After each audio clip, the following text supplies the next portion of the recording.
Hello friends, welcome back to A Good Life Farm. So today I'm bringing you into the kitchen to make a recipe that it's another one that I'm completely shocked that I have not shared with all of you in a dedicated video before now, because this is, I think if I had to pick a single yeast bread recipe that was my family's favorite bread, probably this one, because when I make this bread, it makes two beautiful loaves. But when I would bake this bread and I still had a house full with all of the kids still living here, I would bake the first loaf. It would come out of the oven, and before the second loaf had finished baking, the entire first loaf would be almost completely gone, because everyone would just devour it because they loved it so much. And as I said, this is a beautiful bread. You can braid it, you can roll it into what's called a snail shape, but it is Portuguese sweet bread. And one of the things that I like to do is I like to put raisins in it. You don't have to put raisins in there if you don't like it, but I love putting raisins in there. And when I begin making the bread, the very first thing that I do is I will soak those raisins. And you could soak them in some brandy, you could soak them in some rum. If you don't want to use alcohol, you could use some orange juice or even some water. You're just going to want to add a little bit of moisture to these raisins to soften them up for when they go into the bread. Now, this recipe has been on my website for years, and you can check that out. I'll put a link to it down below so that you can print it out, you can save it on Pinterest, or however you like to save your recipes. I'll also put a link to my bread category that will show you all of the different kinds of breads that I have on my website. Now, this video today is actually part of the DoughVember collaboration that was organized by Tulilu Creates. And as I shared in the last DoughVember video that I did, you want to make sure that you leave a comment underneath the video and watch all of the videos in the collaboration and leave comments, because it is also part of a giveaway which will be announced over on Tulilu Creates channel at the end of the month, and you could win some dough making tools. So with that, I'm going to gather up my ingredients, throw on an apron, and we'll get started. So first I'm going to put about a cup or so of raisins into a little dish here. I never really measure these, I just kind of throw a couple handfuls in there. Break them up if they're stuck together.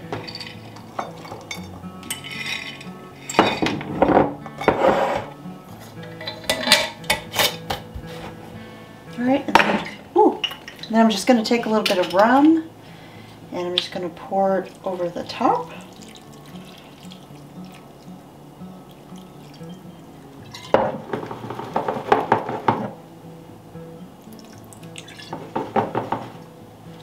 And now we're just going to let those sit for a couple of hours while we work on our bread.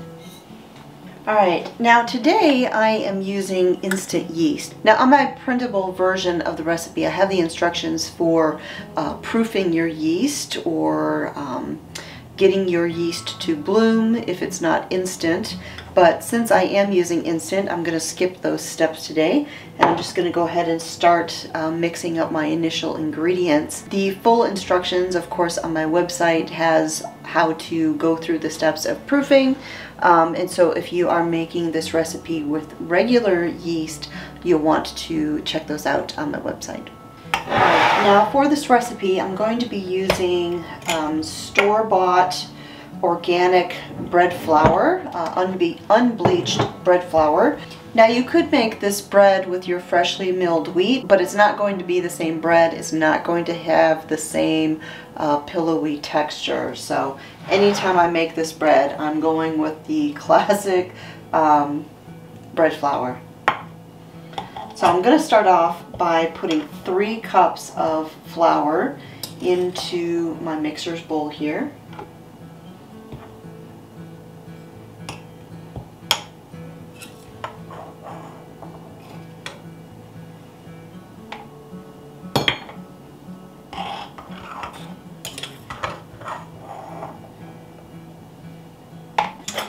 I'm going to add in 3/4 of a cup of sugar. Next, I'm going to need 1/4 of a cup of instant dry milk powder. Add that in.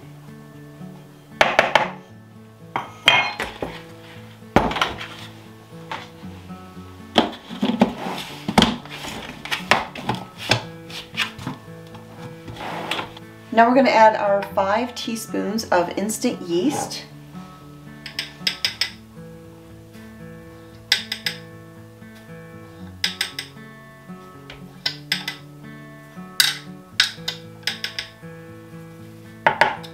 Alright, so while my water was warming up, I got some of my things that I was done with out of the way here.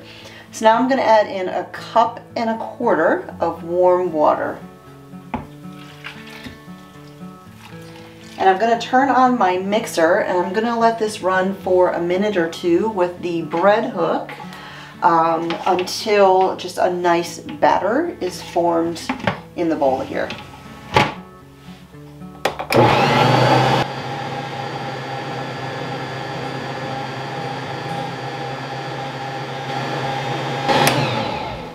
Okay, I'm going to scrape the sides of the bowl a little bit, make sure everything's getting down in there.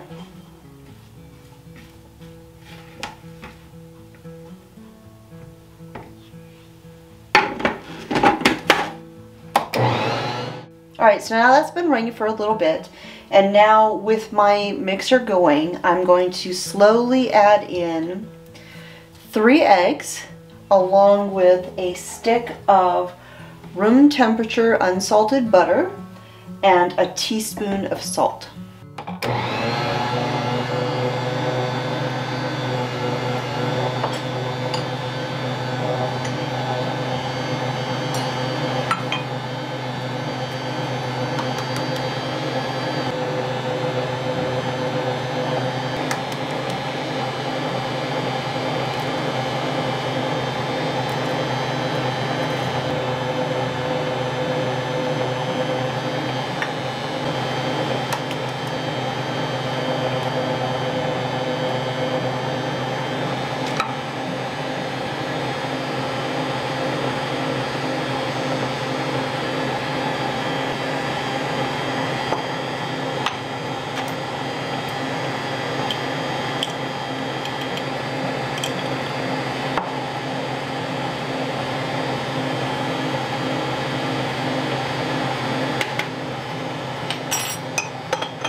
Alright, so at this point we've got a really thick, almost pancake batter sort of consistency, and with the mixer going, I'm going to gradually begin adding more bread flour by the 1/2 cup until we get to where we have a very soft but not sticky dough. And then I'm going to let my mixer run for 10 minutes with the dough hook to work the dough.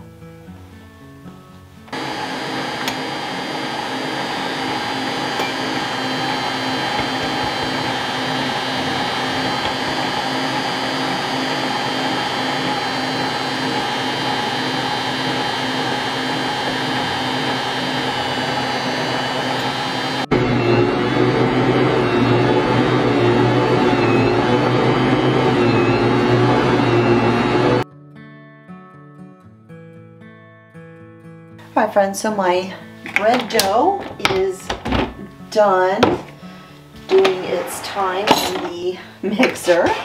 So I'm going to go ahead and pull my dough hook out of here. Get all of the dough off of the hook.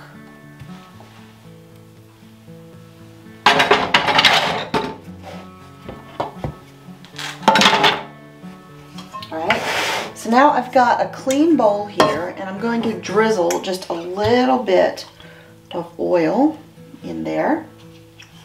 And I'm going to take my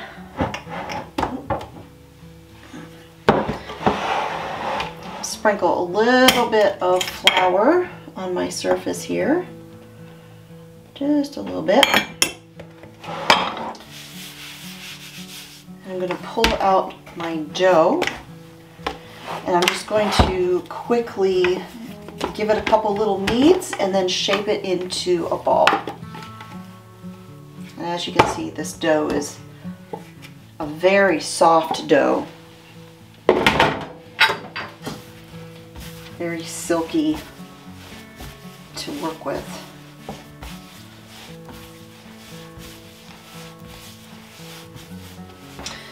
So now I'm just going to kind of fold it on itself.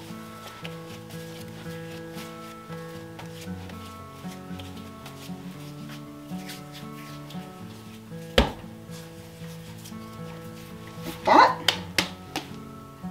And I'm going to put it down into the bowl, seam side up, kind of move it around in the bowl to coat it with the oil, turn it over so that the coated side is up, and now I'm going to cover this with a damp cloth or damp tea towel. I'm going to leave it in a warm place for it to rise for anywhere between an hour and a half to 2 hours until it's doubled in size. You can leave it on a nice sunny spot on your kitchen counter, or you can do like I do. I just turn on my oven light, let it get a warm ambient environment in there, and set it in there and let it rise.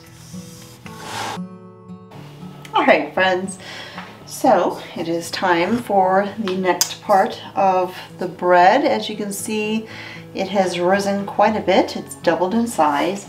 And so now I'm going to sprinkle a little bit of flour on my surface here.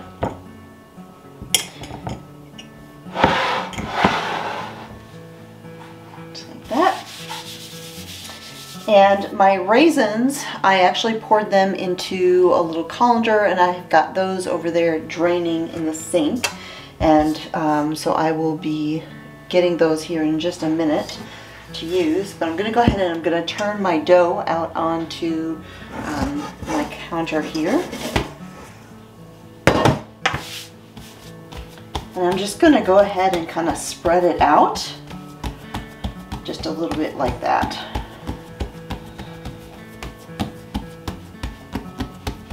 Nothing too dramatic. We'll just spread the dough out so that I can then work the raisins into it. Alright, so now to make sure that my raisins go into the bread dough fairly easily, I'm just going to sprinkle them with a little bit of flour. Just kind of coat them, toss them in that a little bit. Alright, now I'm going to sprinkle them all over the top of about half of the bread dough.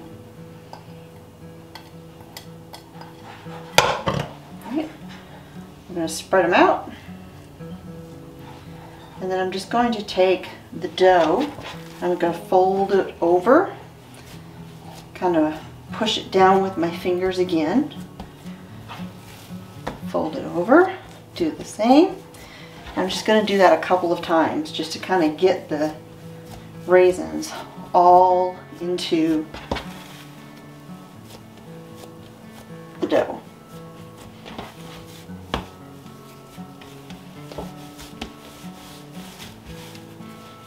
And then we're just going to give it a quick knead.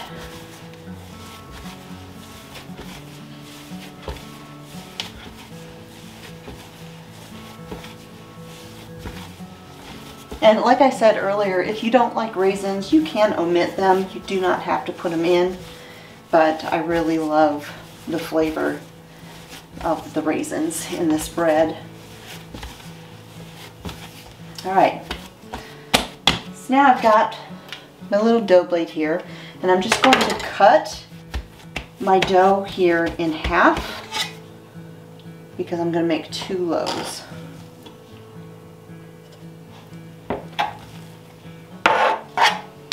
Alright, so I'm going to take half of my dough here,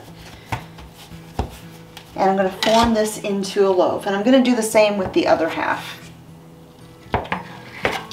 So we're cutting it in half, our half that's for 1 loaf, and then I'm going to take each of those and I'm going to cut them in half again. And And I'm going to make myself 4 portions of dough that are about the same size. Some people will actually weigh these to get them exactly the same. I don't do that. And I'm going to do a 4-strand braid. If you find 4-strand braids to be very difficult, you can do just 3 portions that are the same size and roll them out to do just a normal 3-strand braid if you so choose. So now I'm just going to take each of these 4 sections and I'm going to roll them into a rope. And you want to get them about, I don't know, 18 inches long or so if you can. They are going to shrink back just a little bit after you roll them. Alright, so we're going to place them here in kind of a sort of a triangle shape. Connected them at one end.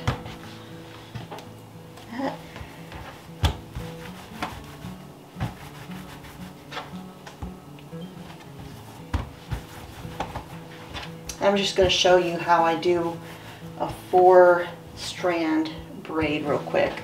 So we've got the 4 ropes of dough up here at the top, and I'm just going to kind of squish them together so that they kind of stay like that. Alright, so the first thing we're going to do is we're going to take the rope that's all the way on the far right and we're going to cross it over the top of all of them. And then the one that was on the far left, we're going to bring all the way to the right, and that'll just kind of begin our loaf here up at the top. Now we're going to take the one here from the left and bring it down into the middle between these 2. And then there's nothing up over here now, so we're going to take this one that's in the middle of the far right and take it to the top. And we're just going to keep repeating this pattern, but we're just going to alternate. So now we're going to go all the way from the right into the middle, take the one that's now in the middle of these and cross it over that way. And you're just going to keep creating this pattern and alternate. So right to the middle and replace, left to the middle and replace, right to the middle and replace, left to the middle and replace, right to the middle and replace. And then now that we're getting to the end and we just have these short little pieces, we just kind of twist them and tuck them, pinch them together, put them underneath, kind of do the same with the other end, just kind of tuck them underneath, and there you go. So I'm going to take this and very carefully place it onto my baking sheet. And so now what I'm going to do is I'm going to very lightly spritz this with a little bit of oil, and I'm going to cover it with some plastic sheeting, plastic wrap, saran wrap, what have you. And then I'm going to let the loaf rise until it's doubled in size once again. And I'm going to do the same thing with the other half of the dough.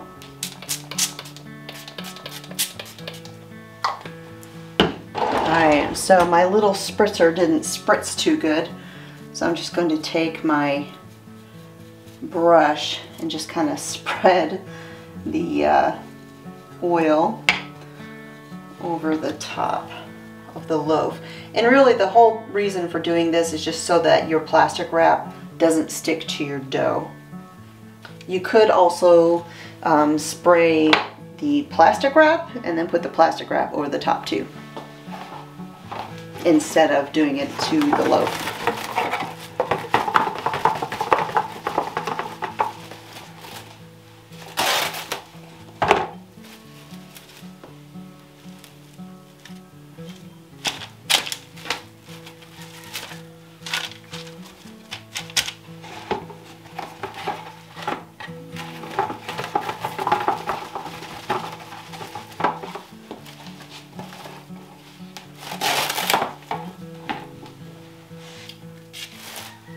And I do not use a lot of plastic wrap in my house. It is, this is one of the very few things that I use it for. And actually that box of plastic wrap I've probably had for at least 4 years. I just don't use plastic wrap a lot. All right, so I'm now going to just take these, set them back in the oven, and let them rise again.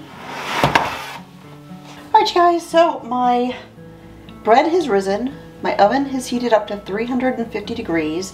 And now what I'm going to do is I'm going to take one more egg here, and I'm going to beat it. Ooh. I'm going to add a little, tiny little pinch of salt to it. And we're going to beat this nice and smooth.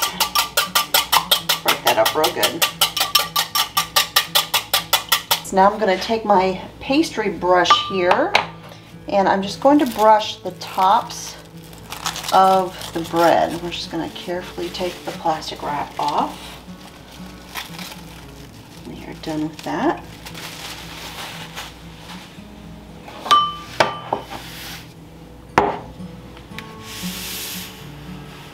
And I'm actually a little pressed for time, so I'm going to do something that I don't normally do, and I'm going to try and squeeze both of these loaves onto one baking sheet.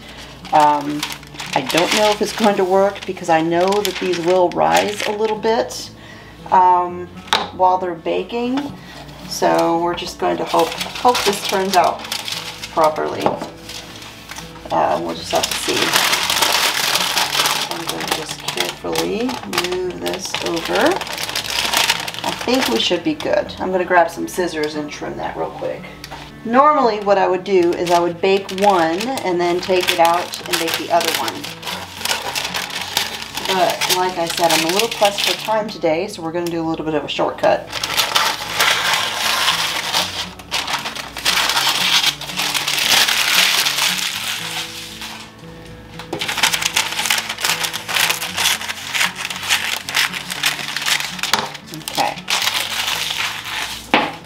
I think we'll be all right. At least I hope so. All right, so I'm going to take my egg wash here, and I'm just going to very lightly brush this over the tops of the bread dough. Now, when you're doing this, you want to be very careful and make sure that your egg wash doesn't drip down and get underneath the loaf of bread, because if it did, it's going to basically seal your loaf to the parchment paper down there, or the pan if you don't use parchment paper, and you don't want that to happen because your bread will swell up still a little bit, and you don't want your loaf like glued to the pan. So if you do drip some down there, just take a little paper towel and just kind of sop that up where it touches the pan. Not a big deal. And then the last thing we're going to do is I have some raw sugar here. This is turbinado sugar or demerara sugar, sugar in the raw, whatever kind it is that you like to use or that you have. And you don't have to do this, but to me this is just the perfect finishing touch for this bread. I just take a little bit of the sugar, about a tablespoon or so, maybe 2 tablespoons per loaf, and I just sprinkle it all over the top.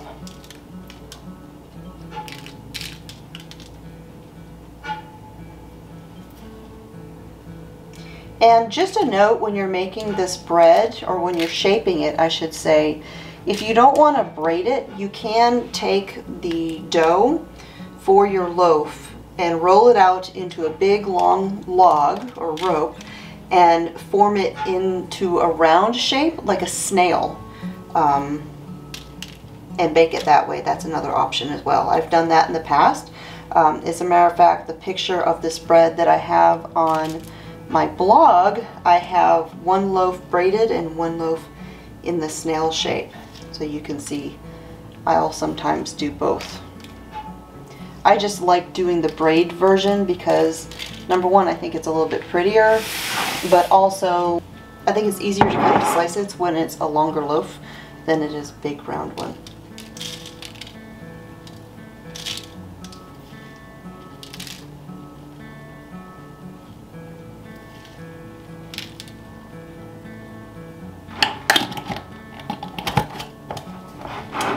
So now these are going to go into the oven at 350 degrees, and you're going to bake them for 30 to 35 minutes. Now, as they are baking, if your loaves look like they're starting to get a little bit too dark, you can make a tent out of aluminum foil and just kind of tent over the pan, and that'll allow the loaves to continue to bake without getting too brown.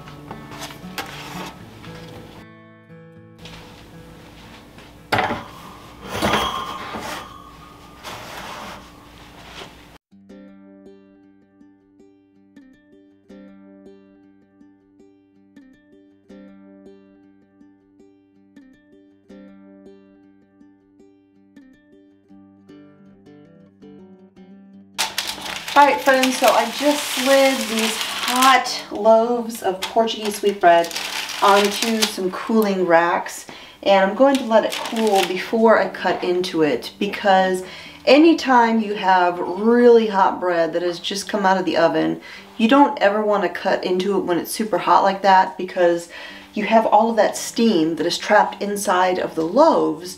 Well, if you cut into it and you see all this steam come out of the loaf, that's how you end up with dry bread. I mean, there's other factors that play a role too, but that is a biggie. That is why you'll have bread that you follow the recipe, it's supposed to be perfect, and it ends up dry if you cut into it like that. You want to keep all of that steam inside these beautiful loaves. Look at that, isn't that beautiful? So one of these loaves will be for my family to enjoy here at the house, and the other loaf I'm actually taking with me to fellowship this weekend. And so my fellowship will be able to enjoy one of these. So that is it for this Portuguese sweet bread. Like I said, I have made this recipe so many times, and most of the time when I bake it, I'll bake one and then the other, but now that I realize that for sure they will both fit on one of my pans, that actually makes things so much easier for me, and I'll probably be doing that in the future unless I make a round loaf. But if you would like to make this recipe, you can get a free printable version of it over on my website. I will put a link to that down below where you can find that. And while you are there, be sure to check out my over 700 other recipes.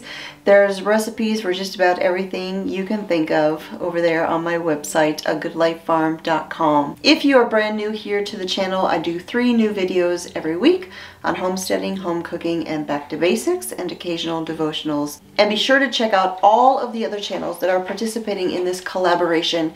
You can find a link to all of the participants in the video description down below here on YouTube. And you will also find a link to the playlist of all of the videos. Be sure to watch all of the videos and leave a comment so that you are entered into the giveaway, and be sure to watch the video at the end of the month over at Tulilu Create to see if you are the winner. And thank you again to Linda for inviting me to be part of this collaboration. So I hope you enjoyed hanging out here in the homestead kitchen. My name is Constance at Good Life Farm, and I'll talk to y'all next time.